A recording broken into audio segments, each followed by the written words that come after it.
The mainstream left is tacitly supporting a fascist group that is committing terrorism to crush civil rights in the United States. Let that sink in.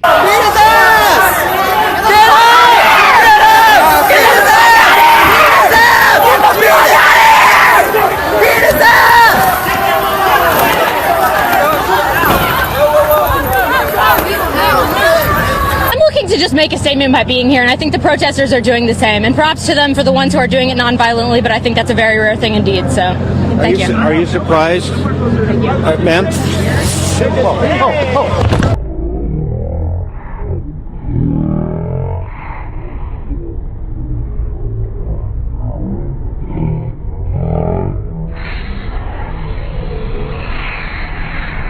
This is how they reacted to the beating, the pepper spraying of women, and the violent rioting at UC Berkeley last night. BuzzFeed writer Hannah Jewell. Laughing my ass off, Berkeley.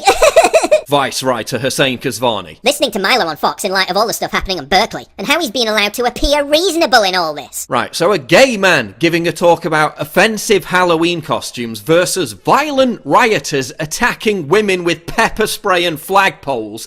And you're saying Milo is the unreasonable one. MSNBC producer Kyle Griffin. Trump is considering pulling federal funds from UC Berkeley because he's upset about protests over a Breitbart editor. Bludgeoning people with wooden poles because they have a different opinion to you isn't a protest, you utter twat. That's violent assault. Google engineer Adrienne Porterfeld. Last night I got a call from the UC Berkeley Alum Association asking for donations. Wonder if they're psychic. Time to donate, I think. Yeah, time to donate because there's just not enough money to fund vicious attacks on people for exercising their free speech rights, is there? The mayor of Berkeley. Using speech to silence marginalised communities and promote bigotry is unacceptable. Hate speech isn't welcome in our community. But using fists, feet, flagpoles and pepper spray to silence speech, that's tolerant and liberal. Hollywood director Judd Apatow. This is just the beginning. When will all the fools who are still supporting Trump realise what is at stake? Oh, we've realised it, Judd. We've realised what's at stake. You want to threaten 55 million American gun owners with civil war. Yeah, good luck with that, you fucking cretinous cunt. This is one of the organisers, Yvette Falarka. She claimed Milo's free speech was raping and killing her. What they're really trying to do is they're trying to assert their power, threaten us, intimidate us, rape us, kill us. Who's to blame for inciting this mayhem?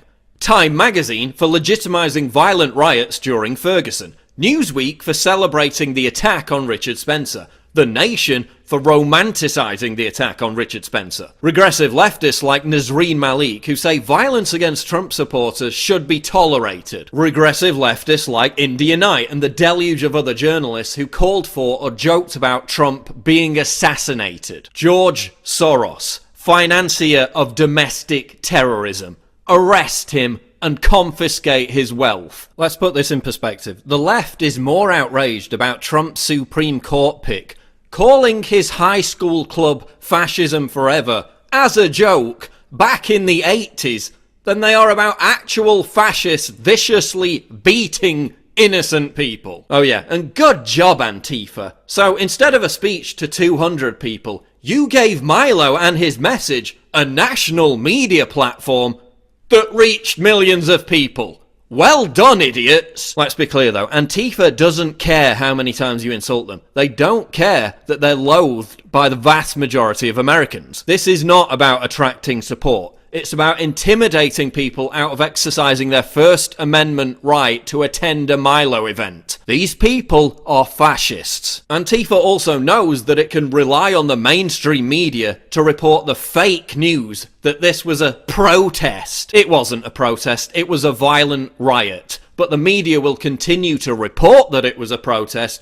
because it fits into their chaos narrative. The media will never acknowledge that this was a violent riot because they want to maintain the chaos narrative that the Trump administration is illegitimate, permanently in crisis, and unstable. In reality, the only thing that is illegitimate is these protests, because they're not protests, they're violent riots and have no place in a civil society. When all you have left is violence, you've lost the argument. For years, the left compensated for having no argument by calling us racist, bigots, Islamophobes and misogynists. And for many years it worked. Now it no longer works. So what do they have left? Intimidation, thuggery, and domestic terror. This is why Trump won. This is Trump's campaign ad for the 2020 election. This is the new left. Fascism has returned under the guise of liberalism.